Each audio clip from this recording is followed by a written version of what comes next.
Hello साथियों, नमस्कार। एक ऑनलाइन क्लास में आपका हार्दिक स्वागत है। मैं अजय सर आप लोगों के बीच साथियों टीजीटी पीजीटी आईआईटी यानी कला से संबंधित साथियों महत्वपूर्ण वीडियो पे प्रश्न लेके आए साथियों। ये जो वीडियो है, जो प्रश्न है आपके साथियों 2022 एग्जाम के लिए टीजीटी पीजीटी कला के लिए बहुत ही महत्वपूर्ण और हेल्पफुल साबित होंगे साथियों। तो इसमें जो हम वीडियो में जो प्रश्न देखेंगे साथियों, तो 20 महत्वपूर्ण क्वेश्चन होंगे। कितने होंगे? 20 महत्वपूर्ण क्वेश्चन है। ये जो वीडियो आपको हमारा मिलता है, आपको शाम को मिलता है 6 से 7 बजे के बीच में लगभग मिलता है, और एक वीडियो आपको सुबह मिलता है जो 7 से 8 बजे के बीच में होती है। नेटवर्क का प्रॉब्लम नहीं होता तो राइट टाइम पे होते हैं। नेटवर्क का कोई दिक्कत होता है तो इधर उधर हो जाता है नेटवर्क इशू के कारण, ठीक है ना। टाइम लेकिन वीडियो आपको मिलता है। तो 20 महत्वपूर्ण क्वेश्चन है। आज का जो सेशन है 95 है। कौन सा साथियों? तो 95 है।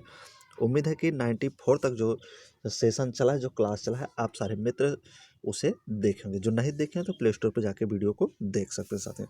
तो आज के जो 20 महत्वपूर्ण क्वेश्चन का जो आगाज होगा साथियों, तो वो पहला प्रश्न है आपका, बाथर्स इन फ्रंट, क्या कह रहा है? Bathers in front of a tent नामक तैल चित्रकृत किससे संबंधित है? तो चारों ऑप्शन आपके सामने, गुस्ताखुर्बे से, कामिल कोरोट से, वानगो से या पाल सेजा से। तो bathers in front of a tent नामक तैल चित्र किसके द्वारा बनाया गया है? तो ऑप्शन पढ़िए, प्रश्न पढ़िए, उसके बाद आप आंसर दीजिए। 20 में से कितना क्वेश्चन होता है आप कमेंट करके जरूर बताइए साथियों। तो इस प्रकार से आंसर दीजिए कि कोई क्वेश्चन आपका गलत होने ना पाए, ठीक। तो यहाँ पे राइट आंसर आपका हो जाएगा पाल सेजा। क्या हो जाएगा? पाल सेजा। अगले प्रश्न में बढ़ते हैं। स्नानार्थी स्नानार्थी किसकी कलाकृति है? स्नानार्थी की बात कर रहा है। लियोनार्डो विंची की है, ड्यूरर की कलाकृति है, शेजान की है या माइकल एंजेलो की कलाकृति है? स्नानार्थी तो किसकी रचना थी, किसकी कलाकृति थी? स्नानार्थी, यही आपको बता रहा है। तो क्या यहाँ पे राइट आंसर बनेगा मित्रों? यहाँ पे देखिए, तो यहाँ पे जो आपका राइट आंसर हो जाएगा वो पाल सेजान या सेजान का हो जाएगा। स्नानार्थी किसकी रचना थी? तो सेजान की। अगले प्रश्न में बढ़ते हैं। उत्तर प्रभाववादियों में प्रथम चित्रकार कौन था? उत्तर प्रभाववादियों में प्रथम चित्रकार कौन था? पाल सेजान, पाल पिकासो, एडवर्ड माने या एडगर देगा? तो उत्तर प्रभाववादी चित्रकार की पूछ रहा है, तो उत्तर प्रभाववादी का प्रथम चित्रकार इसमें से कौन है? तो कौन हो जाएगा साथियों उत्तर प्रभाववादी का प्रथम चित्रकार? तो पाल सेजान हो जाएगा। अगले प्रश्न है, अमूर्त कला का प्रथम घोषणा पत्र किस वर्ष में प्रस्तुत किया गया? जो अमूर्त कला है इसका घोषणा पत्र किस वर्ष प्रस्तुत किया गया? तो 1912 में प्रस्तुत किया गया, 1910 ईस्वी में, 1914 में या 1916 में? तो अमूर्त कला का जो घोषणा पत्र है साथियों, तो ये किस वर्ष इसको प्रस्तुत किया गया था, यही प्रश्न पूछ रहा है। तो आप यहाँ पे कमेंट करके बताइए कि किस वर्ष प्रस्तुत किया गया था अमूर्त कला का प्रथम घोषणा पत्र? तो ये 1916 में प्रस्तुत किया गया था। कब? 1916 में साथियों। अगला प्रश्न है आपका, ब्राक किस देश के रहने वाले कलाकार थे? जो जॉर्ज ब्राक थे, ये किस देश के रहने वाले कलाकार हैं? इंग्लैंड के थे जॉर्ज ब्राक, फ्रांस के थे, जर्मनी के या स्पेन के? तो जॉर्ज ब्राक का जो संबंध था वो किस देश से था? तो कौन सा देश हो जाएगा यहाँ पे साथियों जॉर्ज ब्राक से संबंधित? तो जॉर्ज ब्राक जो थे साथियों ये फ्रांस के रहने वाले थे। कहाँ के रहने वाले थे? तो फ्रांस देश से इनका संबंध है। यहाँ उनका जन्म हुआ था, वहीं के रहने वाले थे जॉर्ज ब्राक जी, जो घनवादी कलाकार थे। अगला है न, ड्रिप चित्रकला के प्रसिद्ध कलाकार कौन है? ये जो ड्रिप चित्रकला है इसके प्रसिद्ध कलाकार कौन है? जैक्सन पोलाक है, जॉन मीरू है, ऑस्कर कोकोस्कुआ है या उपरोक्त में से कोई नहीं? तो ड्रिप चित्रकला किसके द्वारा बनाई गई? तो चारों ऑप्शन आपके सामने, प्रश्न है, अच्छे से प्रश्न पढ़िए, फिर चारों विकल्प को ऑप्शन को पढ़कर तब अपना एक आंसर दीजिए साथियों। तो ड्रिप चित्रकला किसकी हो जाएगी साथियों? तो ये हो जाएगा जैक्सन पोलाक की। तो राइट आंसर का आपका बनेगा। जिन लोगों ने का आंसर लगाया उनका आंसर बिल्कुल करेक्ट है। अगला है साथियों, उस तत्व का नाम बताइए जिसके अभाव में चित्र रचना संभव नहीं है। इसमें से कौन सा एक तत्व है न, जिसके अभाव में कमी, अभाव में क्या आता है? कमी, जिसकी कमी में चित्र रचना करना संभव नहीं है। अगर यह तत्व नहीं रहेगा तो चित्र होना असंभव है, तो चित्र की आप रचना नहीं कर सकते। तो कौन सा तत्व है? चारों में रेखा है, रंग है, रूप है या धरातल है? तो क्या बनेगा यहाँ पे राइट आंसर आपका क्या हो जाएगा साथियों? देखिए 4 ऑप्शन पढ़िए आप। तो यहाँ पे धरातल जो है जो हमारे चित्रकला का क्या होता है? कार्य क्षेत्र होता है ना। ये जो धरातल है, तो धरातल ही नहीं रहेगा तो हम चित्रकारी कहाँ करेंगे? जैसे हम बहुत अच्छे म्यूरलिस्ट हैं, भित्ति चित्रकार हैं, जब भूमि ही नहीं रहेगा, दीवार ही नहीं रहेगा, तो हम दीवार नहीं रहेगा तो चित्रकारी कहाँ करेंगे? जब दीवार रहेगा उसी पे तो हम चित्रकारी करेंगे। तो इस प्रकार से कोई भी अगर चित्र रचना संभव है तो उसके लिए क्या होना चाहिए? धरातल होना चाहिए। या अगर कागज पे कर रहे हैं तो कागज होनी चाहिए न, जमीन पे कर रहे हैं रंगोली तो जमीन होनी चाहिए, दीवार पे बना रहे हैं तो दीवार होनी चाहिए। समझ गए ना? तो चलते हैं आगे, प्रश्न पर बढ़ते हैं। तो यहाँ पे राइट आंसर धरातल हो जाएगा। तो धरातल ना ही रहेगा तो चित्र काटना संभव नहीं है, चाहे कपड़े पे हो, चाहे न कागज पे हो, चाहे जमीन पे हो, चाहे मिट्टी पे हो, जहाँ आप या पत्थर का सिरा हो, तो वो होना चाहिए, तभी हम काम कर पाएंगे उस पर। चित्रण के धरातल में कितने आयाम होते हैं? जो चित्रण का धरातल उसमें कितने आयाम होते हैं? 2 होते हैं, 3 होते हैं, 4 होते हैं, 6 होते हैं। तो चित्रण के धरातल में कितने आयाम होते हैं प्रश्न पूछ रहा है। तो कितने आयाम होते हैं बताइए कमेंट बॉक्स के माध्यम से साथियों। तो एक चित्रण के धरातल में कितने आयाम होते हैं? तो 2 आयाम होते हैं। कितने? 2। किसी भी वस्तु अथवा आकृति का माप स्वतंत्र रूप में क्या कहलाता है? किसी वस्तु अथवा आकृति वस्तु अथवा आकृति की जो माप है, माप, उसे क्या कहेंगे? प्रमाण कहेंगे, अनुपात कहेंगे, आकार कहेंगे, या इनमें से कोई नहीं कहेंगे? तो माप को, जो माप है किसी वस्तु आकृति का, उसको क्या कहा जाता है साथियों? तो ही आपको बताना है। माप जो स्वतंत्र रूप में है किसी वस्तु आकृति को, उसे क्या कहेंगे? तो चारों ऑप्शन में से क्या कहेगा साथियों? तो उसे प्रमाण कहा जाता है। क्या कहा जाता है? प्रमाण। भारत शिल्प के षडांग, भारत शिल्प षडांग ये क्या है? पुस्तक है। इसके लेखक को पूछ रहे कि इसके लेखक कौन है?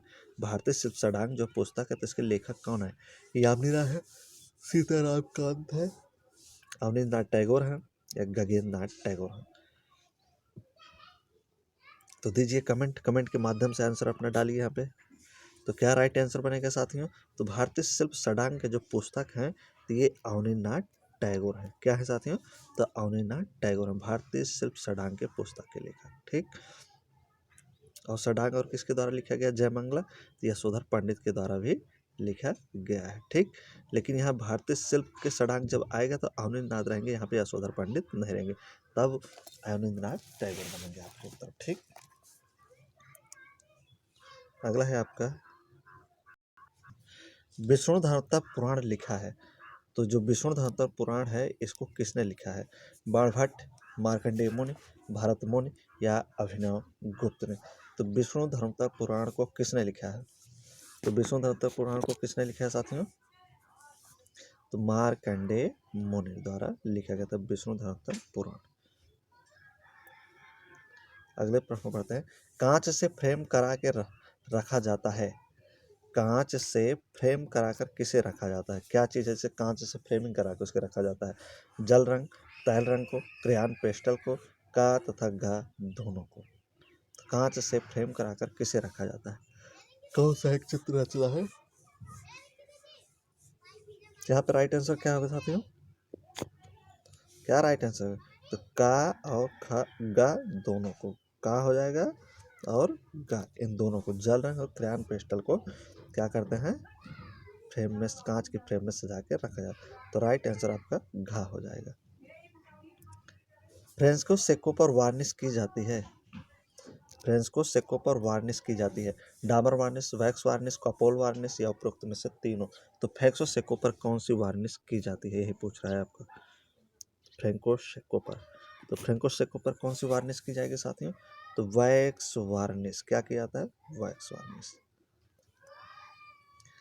मधुबनी पेंटिंग की किस कलाकार को वर्ष 2021 का पद्म श्री सम्मान दिया गया था? मधुबनी पेंटिंग की कौन सी एक कलाकार है जिसे 2021 में पद्म श्री पुरस्कार मिला? तो कौन से कलाकार हैं मधुबनी के साथियों? मधुबनी जो आपका बिहार से, मिथिला से है संबंधित। तो कौन से कलाकार हैं जो 2021 में मिला पुरस्कार? दुलारी देवी को, भारती दयाल को, अंबिका देवी को, या मनीषा झा को? तो कौन सी थी साथियों? जो बिहार शैली मिथिला से मधुबनी पेंटिंग से संबंध रखती हैं और 2021 में उन्हें पद्म श्री मिला। तो कौन से ऑप्शन में राइट आंसर आएंगे चारों में से? तो यहाँ पे जो आपके हैं दुलारी देवी, तो इन्हीं 2021 में इन्हीं को पद्म श्री पुरस्कार मिला था। अगला है कलोटी। कलोटी लोक कला का प्रचलन किस प्रदेश में है?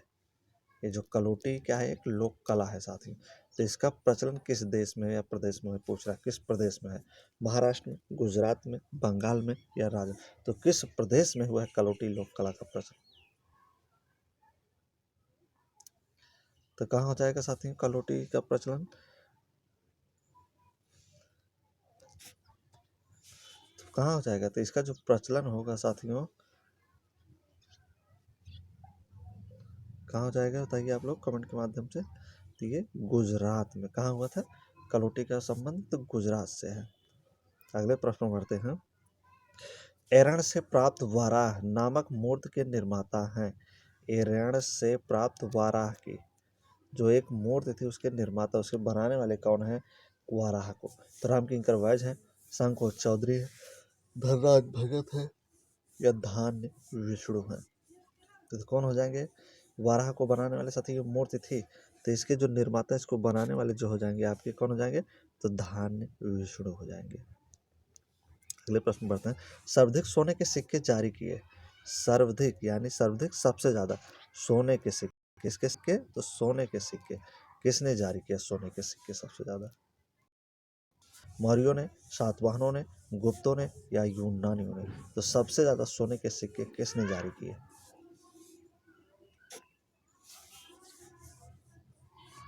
किसने जारी किए मित्रों? यहाँ पे जो गुप्तों ने, गुप्त शासकों के समय में सबसे ज्यादा सोने के सिक्के जारी किए गए, ढाले गए।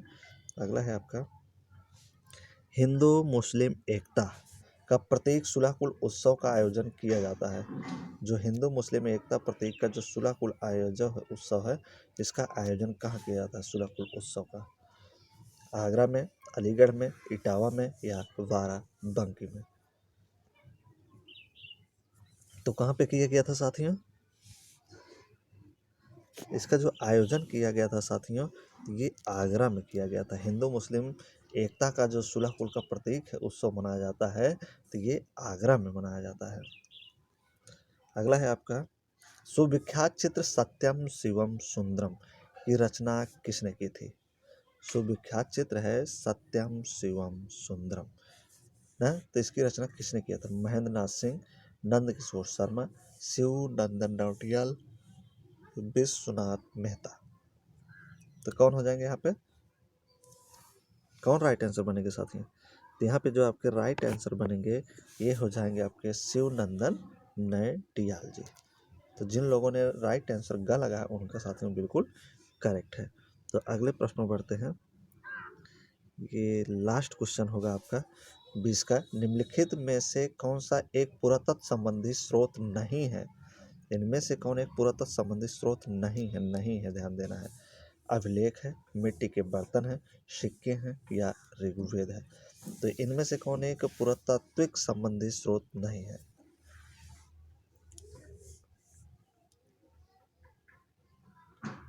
तो कौन से यहाँ पे नहीं हो जाएगा साथियों? तो यहाँ पे आपका जो ऋग्वेद दिखाई दे रहा है इसका संबंध पुरातात्विक अभिलेख से नहीं है। तो पुरातात्विक स्रोत ये जो है ऋग्वेद नहीं है साथियों। तो ये आपका जो घ वाला आंसर है ये आपका बिल्कुल राइट और करेक्ट आंसर बन जाएगा साथियों। तो जिन लोगों ने घ आंसर लगाया वो बिल्कुल परफेक्ट है। तो ये रहे साथियों आज के 20 महत्वपूर्ण क्वेश्चन साथियों। उम्मीद है कि प्रश्न आप लोगों को अच्छा लगा होगा। प्रश्न अच्छा लगा तो वीडियो को आप लाइक करेंगे, दोस्तों के पास शेयर करेंगे साथियों। जो नए दोस्त हैं, नए मित्र हैं, नए व्यूवर्स हैं, अभी तक चैनल को नहीं सब्सक्राइब किया वो चैनल को जरूर सब्सक्राइब करें, बेल आइकन का घंटी दबा लें साथियों, ताकि हर नोटिफिकेशन आप तक अपडेट होता रहे साथियों। मैं उम्मीद है कि आप लोग सभी लोग स्वस्थ होंगे, अच्छे होंगे, किसी प्रकार की कोई दिक्कत परेशानी नहीं होगी साथियों। ठंड से बचने के लिए हर उपचार आप लोग करके वीडियो का आनंद ले रहे हैं, वीडियो की तैयारी कर रहे हैं साथियों अपनी टीजीटी पीजीटी आर्ट के लिए, तो निश्चित ही सफलता मिलेगी। आप अगर पसीना बहा रहे हैं साथियों तो सफलता निश्चित ही हाथ लगेगी साथियों, ठीक है ना?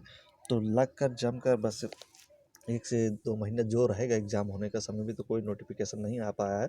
दिसंबर तक देखते हैं कुछ होगा तो उस हिसाब से आपको अपडेट किया जाएगा।